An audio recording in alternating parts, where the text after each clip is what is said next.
Sevimli shoiramiz o'z she'rlari bilan bizlarni nafosatga, ezgulikka, oppoq tong sari yetaklab, qalb harorati bilan isitib kelmoqda.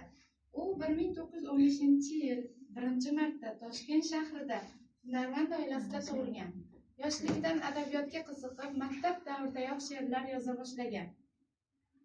1935-yilda O'rta Osiyo davlat universiteti, ya'ni hozirgi O'zbekiston Milliy universitetining filologiya fakultetini tamomlagan. Zulfiya ijodi 1930-yildan boshlab matbuotda ko'rina boshladi. Uning ilk she'riy to'plamlaridan biri Hayot varaqlari bo'lib, unda yoshlar hayoti, orzu-intilishlari madh etilgan.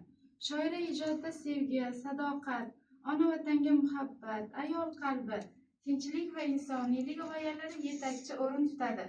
Ayniqsa urush yillarida yozgan she'rlarida xalqning matonati, fidoyiligi va sabr toqati aks etgan.